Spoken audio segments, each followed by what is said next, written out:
ফাহমিদার পাঠশালায় আপনাকে স্বাগতম। আচ্ছা, আপনার সাথেও কি এমনটা হয়? মানে ঘণ্টার পর ঘণ্টা জিমে ঘাম ঝরাচ্ছেন, দৌড়াচ্ছেন, কিন্তু ওজনটা যেন কিছুতেই কমছে না। পেটের মেদটা ঠিক যেখানে ছিল সেখানেই রয়ে গেছে। যদি এই হতাশাজনক চক্রে নিজেকে বন্দী মনে হয়, তাহলে আজকের এই বিশ্লেষণটা আপনার চিন্তার ধরনটাই বদলে দেবে। চলুন এই হতাশার পেছনের আসল সত্যটা খুঁজে বের করি। এই যে এত খাটাখাটনির পরেও কোনো লাভ হচ্ছে না, এর উত্তরটা কিন্তু আপনার পায়ে বা ব্যায়ামের পদ্ধতিতে নেই। আর আসল উত্তরটা লুকিয়ে আছে আমাদের খাবারের প্লেটে। হ্যাঁ, কথাটা শুনতে হয়তো একটু আজীব লাগছে, কিন্তু আজ আমরা এর পেছনের বিজ্ঞানটা জানব। আর সেটাই প্রমাণ করে দেবে কেন ওজন কমানোর আসল চাবিকাঠিটা আসলে আমাদের খাদ্যাভ্যাসের হাতেই। চলুন তো খুব পরিচিত একটা দৃশ্যের কথা ভাবি। ধরুন একটা কঠিন ওয়ার্কআউট শেষ হলো, শরীর একেবারে ক্লান্ত, কিন্তু মনটা বেশ ফুরফুরে। আর ঠিক তখনই মাথার মধ্যে একটা চিন্তা আসে, আরে আজ তো অনেক খেটেছি, একটা পুরস্কার তো পেতেই পারি, তাই না? এক প্লেট বিরিয়ানি বা একটা বার্গার খেলে আর কী বা হবে? আর ঠিক এই পুরস্কার দেওয়ার মানসিকতা থেকেই কিন্তু সব গড়বড় শুরু হয়ে যায়। জাস্ট এই একটা ভাবনাই কিন্তু আমাদের সব পরিশ্রম পানিতে ফেলে দেয়। এটা এমন একটা ফাঁদ, জানেন, যাতে লক্ষ লক্ষ মানুষ আটকে আছে আর হতাশ হচ্ছে। বিজ্ঞান কিন্তু এ ব্যাপারে একদম পরিষ্কার। শুধু ব্যায়ামের উপর ভরসা করে ওজন কমানোর চেষ্টাটা অনেকটা একটা অসম্ভব লড়াই জেতার মতো। চলুন বুঝিয়ে বলি কেন। তো এবার আর কোনো অনুমান নয়, চলুন সরাসরি বিজ্ঞানের দিকে তাকাই। আমি এখন যে তথ্যগুলো শেয়ার করতে যাচ্ছি তা হয়তো ওজন কমানো নিয়ে আপনার এত দিনের সব ধারণাকেই চ্যালেঞ্জ করবে, কিন্তু কথা দিচ্ছি এর শেষে পুরো ছবিটা আপনার কাছে একদম পরিষ্কার হয়ে যাবে। ওজন নিয়ন্ত্রণের দুনিয়ায় এই 80-20 রুলটা কিন্তু একটা গেম চেঞ্জার। এই যে চার্টটা দেখছেন, কি বলছে এটা?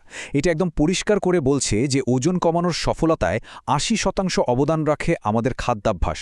আর ব্যায়াম যদিও খুবই গুরুত্বপূর্ণ, তার অবদান মাত্র 20%। ভাবুন একবার, আমাদের খাবারের অভ্যাস ওজনের উপর ব্যায়ামের চেয়ে 4 গুণ বেশি প্রভাব ফেলে। এমনকি হার্ভার্ডের মতো বিশ্বের সেরা প্রতিষ্ঠানগুলো এই তথ্যকে সমর্থন করে। তাদের গবেষণা নিশ্চিত করেছে যে শুধুমাত্র ব্যায়াম করার চেয়ে খাদ্য তালিকায় পরিবর্তন আনা ওজন কমানোর জন্য নিঃস্রাবলি বেশি কার্যকর। তাই পরের বার যখন ওজন কমানোর কথা ভাববেন, মনে রাখবেন আসল যুদ্ধটা কিন্তু জিমে নয়, রান্নাঘরেই জিততে হয়।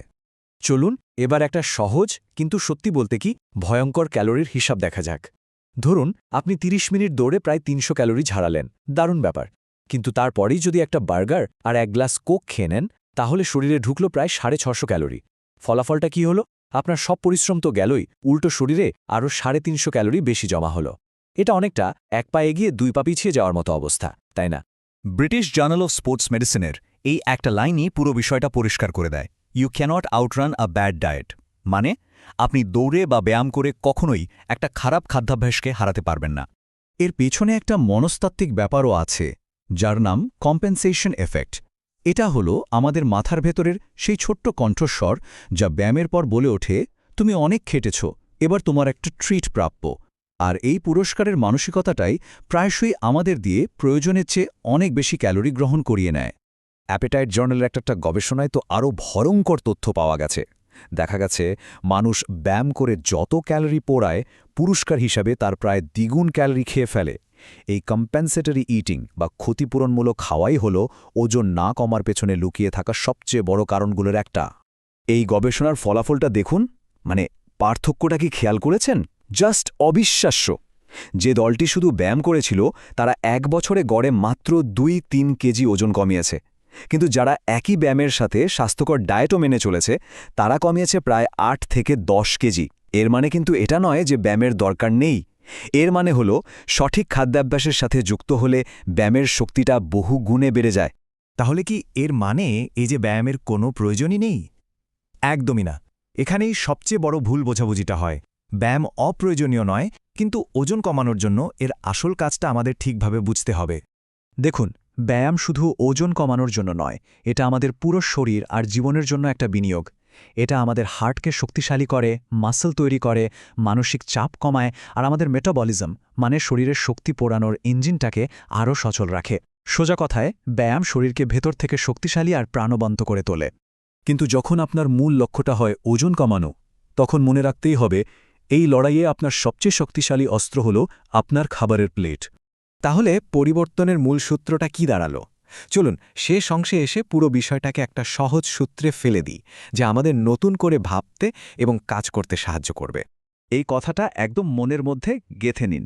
জিমে গিয়ে আপনি ওজন তোলেন কিন্তু ওজন কমান রান্নাঘরে। জিমে আপনার শরীর শক্তিশালী হয় কিন্তু আপনার শরীরের আসল পরিবর্তনটা শুরু হয় আপনার রান্নাঘর থেকে।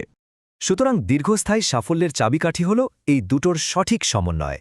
ব্যায়াম আপনার শরীরকে গড়ে তোলে আর ডায়েট আপনার শরীরকে বদলে দেয়। আর যখন আপনি এই দুটো শক্তিকে একসাথে কাজে লাগাবেন তখন আপনি হয়ে উঠবেন অপ্রতিরোধ্য। নিজের লক্ষ্যে পৌঁছানো থেকে আপনাকে তখন আর কেউ আটকাতে পারবে না। তো এবার আমি আপনার অভিজ্ঞতাটা শুনতে চাই। ডায়েট আর ব্যায়াম এই দুয়ের মধ্যে ব্যালেন্স করতে গিয়ে আপনার সবচেয়ে বড় চ্যালেঞ্জ কোনটা? কোন জিনিসটা আপনাকে আটকে রাখছে? আপনার অভিজ্ঞতা নিচে কমেন্টে শেয়ার করুন। চলুন এই যাত্রায় আমরা একে অপরকে সমর্থন করি। এরকম অনেক জটিল বিষয়কে সহজভাবে বুঝতে হলে আপনাকে ফাহমিদার পাঠশালায় আসতেই হবে। আবার দেখা হবে নতুন কোনো বিষয় নিয়ে।